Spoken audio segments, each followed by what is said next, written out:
Bonjour, c'est Papa Yann du site Enfant Bordeaux. Aujourd'hui, j'ai le plaisir de recevoir Monique, qui est spécialiste dans l'orientation des élèves. Bonjour Monique. Bonjour Yann. Et alors moi, effectivement, j'accompagne, les jeunes dans leur orientation. J'ai voulu, terminer ma carrière professionnelle en beauté en m'occupant, des jeunes et des choses qui me semblaient importantes à l'heure actuelle, en particulier leur orientation. Donc je les accompagne à partir de la troisième sur toute la Gironde, mais pas que et j'en ai accompagné pour l'instant plus de 160. Donc troisième, c'est pour le choix du lycée. Est-ce que c'est lycée général, technologique ou bien lycée, professionnel? La seconde, c'est pour le choix des spécialités de la première générale. Première, c'est pour anticiper Parcoursup. Terminale, c'est pour Parcoursup, là on est sûr.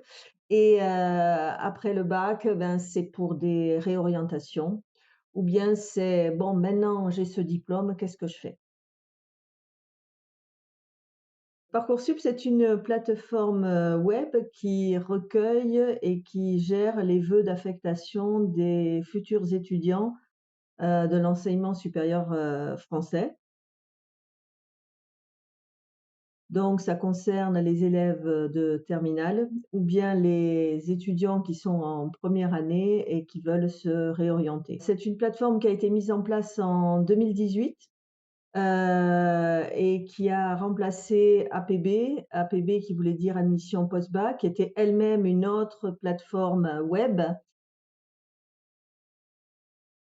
Encore avant, on s'inscrivait par Minitel, et encore avant, on s'inscrivait, en faisant des dossiers, papier, que beaucoup de parents, ont connu aussi et donc Parcoursup pour eux, c'est un mot, qui est un petit peu, je dirais anxiogène. On prend, quand même, aujourd'hui plus de près de 23 000 formations post-bac. Qui sont, toutes contrôlées par l'État. Elles peuvent être publiques, elles peuvent être, privées, elles peuvent être hors apprentissage ou en apprentissage. Elles peuvent être sélectives et non sélectives. Pour chaque formation, on a vraiment un tas d'informations et quand je dis souvent Parcoursup, c'est une bible, mais vraiment je pèse mes mots. Il y a tout ce que vous voulez savoir sur la formation, vous le trouverez dans Parcoursup. Donc, ça peut être aussi bien, les portes ouvertes que les modalités de candidature. Ça peut être, les poursuites d'études éventuelles. Ça peut être, vraiment, on a également tous les critères qui seront utilisés par les formations pour analyser les candidatures ainsi que leur niveau d'importance. Enfin, la formation donne même des conseils sur les enseignements de spécialité pour la première et la terminale, qui sont recommandés pour réussir dans leur formation.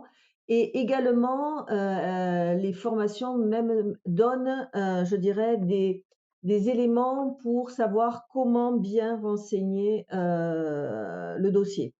Donc, on a également le nombre de places disponibles. On a également le nombre le pourcentage, je dirais de candidats qui ont reçu une proposition d'admission dans la formation. Donc vraiment, c'est extrêmement riche et quand on veut, donc s'inscrire dans l'enseignement supérieur, il y a hormis quelques cas très rares, il faut s'inscrire dans Parcoursup. Voilà. C'est que Parcoursup, n'intervient pas dans l'analyse des dossiers. L'analyse des dossiers est faite et réalisée par, les commissions, d'enseignants de chaque formation. C'est la formation qui établit les modalités de candidature et c'est elle qui analyse les candidatures. Voilà. Chaque année, il y a des nouveautés. Cette année, je trouve qu'il y a des nouveautés très intéressantes, en particulier, l'ajout de formations en favoris. Donc toutes les formations qui sont repérées, on peut les retrouver en les mettant en favoris et ça a aussi un gros avantage, C'est que, on peut mettre des commentaires, on peut mettre des remarques, pourquoi on les a choisis, pourquoi qu'est-ce qu'on veut, aller fouiller davantage. Autre élément important, c'est le comparateur de formation. Le comparateur permet de comparer 5 formations, et de savoir, ben, parmi ces formations, le statut, donc si c'est public, privé, les frais de scolarité, l'existence d'un internat ou pas, les labels, le niveau de la demande, enfin vraiment, c'est une fonctionnalité qui est là pour aider. Autre chose intéressante, c'est, un agenda des portes ouvertes avec un rappel. D'autre part, on va dans la nouvelle version de Parcoursup, on va avoir des informations complémentaires, sur en particulier pour les BTS, pour les, certificats de spécialisation, les anciennes, mentions complémentaires et les licences professionnelles. On va avoir les taux d'insertion pour les jeunes, diplômés. L'ouverture, de Parcoursup aux élèves de seconde et de première. Alors déjà, les jeunes pouvaient y avoir accès, c'est pas ça la question, mais je pense que c'est dans l'objectif de les habituer à aller voir dans Parcoursup, donc ils pourront y accéder par une adresse mail. Ils pourront mettre des formations en favoris, ils pourront faire des comparaisons et donc petit à petit, ça les habitue à rentrer dans la logique Parcoursup et ils n'auront pas cette grande découverte qui peut se passer pour des élèves de terminale.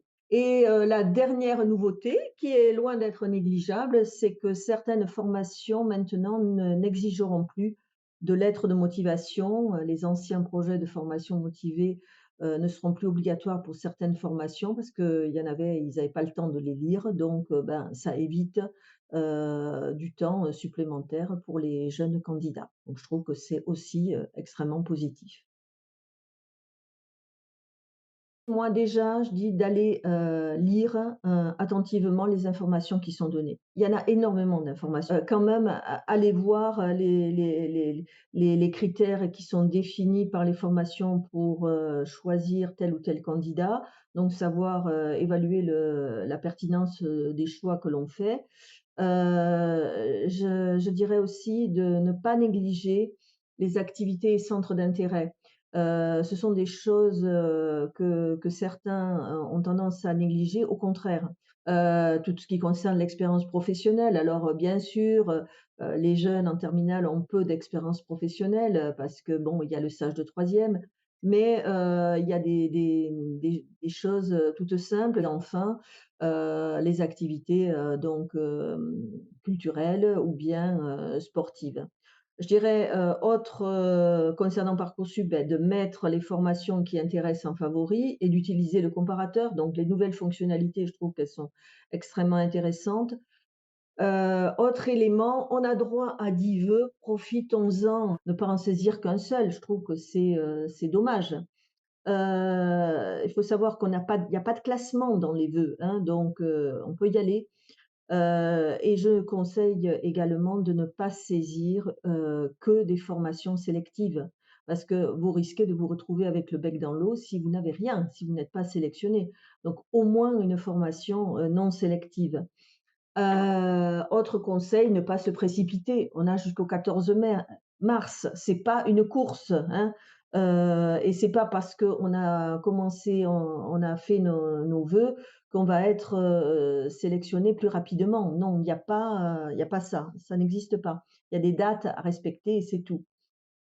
Et dernier élément, eh ben, aller aux portes ouvertes, hein, aller voir la réalité, du terrain, pour échanger avec les professeurs, pour échanger avec les étudiants et ça va permettre aussi, de donner, du poids à la lettre de motivation qui doit être rédigée, dans Parcoursup. Elles ne voient que ce qu'on a fait pour leur formation. Elles ne D'accord. savent absolument pas, si on a postulé, dans une autre formation. Non, non, pas du tout. Parcoursup, effectivement, il y a un calendrier, extrêmement, précis et il ne faut pas se louper sur les dates, hein, c'est un petit peu dommage. Actuellement, on est dans la phase où, on a déjà la possibilité d'accéder aux formations. Les formations de 2024 sont déjà affichées et à partir du 17 janvier, jusqu'au 14 mars minuit, le lycéen doit, s'inscrire dans Parcoursup, il doit créer son dossier et il doit saisir ses vœux, de formation. Il n'a pas besoin de les classer, mais en tout cas, il recevra une réponse de la part de chaque formation à laquelle il a candidaté. Ça, c'est la première étape. La deuxième étape, c'est du 15 mars, pardon, au 3 avril. Là, il va falloir qu'il complète son dossier, ce qui veut dire qu'il va confirmer ses vœux. Il va également, rentrer toutes les activités et centres d'intérêt, hein, ce dont on a parlé tout à l'heure avec les engagements, les activités professionnelles et cetera et cetera.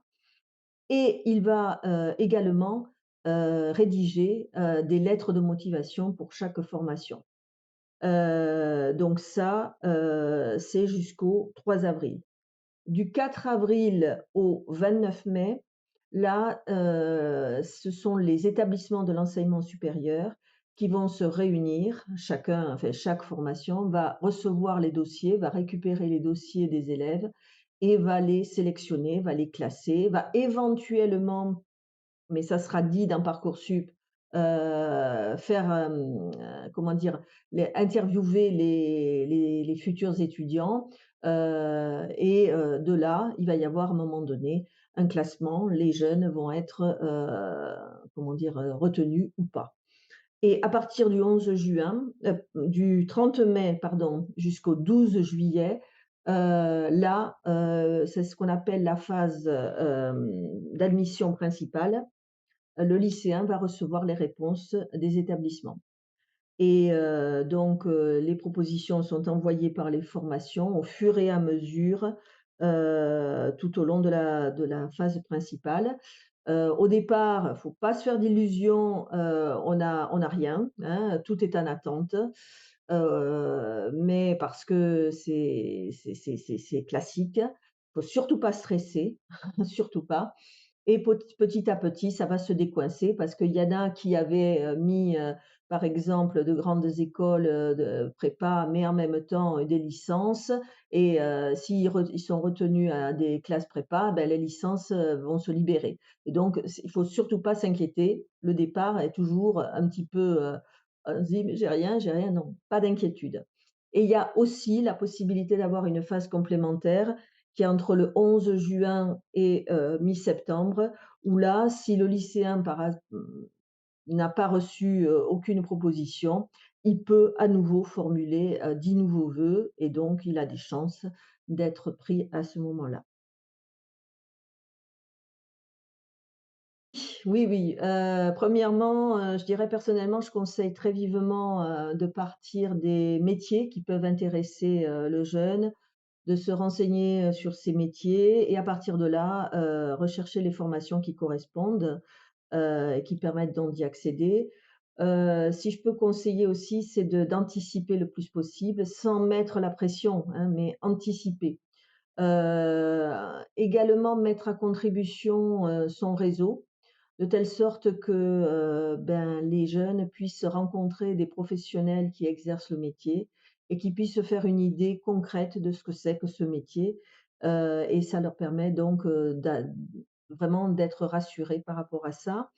Prendre le temps d'explorer Parcoursup, hein, on peut y aller, c'est comme je le dis, c'est une mine d'informations, en plus d'être un outil incontournable. Mettre en favori les formations, de telle sorte qu'on a des éléments un rappel pour les journées portes ouvertes. Je trouve que c'est quand même très intéressant et aller aux portes ouvertes. À nouveau, je dirais, se faire une vraie idée de ce que c'est que cette formation, que les locaux, les professeurs, les étudiants. Voilà. Voilà mes conseils que je peux donner. Merci beaucoup, Monique, pour ce petit tour d'horizon sur Parcoursup. C'est le moment, hein. Donc, Ah il faut oui! faire- il faut se décider pour faire au mieux les 10 vœux donc avant fin mars, c'est ça? Avant le 14 mars minuit. Alors, avant le 14 mars. Donc, bah, merci beaucoup. Moi, je rappelle à tous les fans d'Enfants Bordeaux donc, que tu es une professionnelle de l'orientation, que Mmh. tu fais tout un processus pour aider le jeune à choisir sa formation par rapport eh bien, à ses compétences, à ses qualités, à ses envies personnelles. Il y a tout un processus comme ça avec un tas de tests.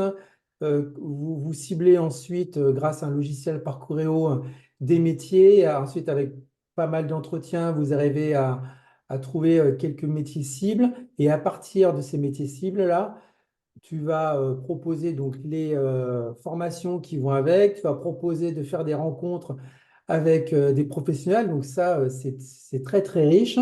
Et puis même, tu vas donc fournir tout un dossier aux Mmh. familles, Mmh. ça va être un récapitulatif complet de tout ce qui a été fait pendant ce travail pour aider le jeune à choisir sa formation. Mmh. Oui, oui, tout à fait, tout à fait et pour les élèves qui sont en terminale, je leur donne également, un canevas des pour les lettres de motivation pour qu'ils n'aient pas le syndrome de la page blanche. Voilà. Merci beaucoup pour tout ça et très bonne Je t'en journée. prie. Oui, très bonne journée. Au revoir.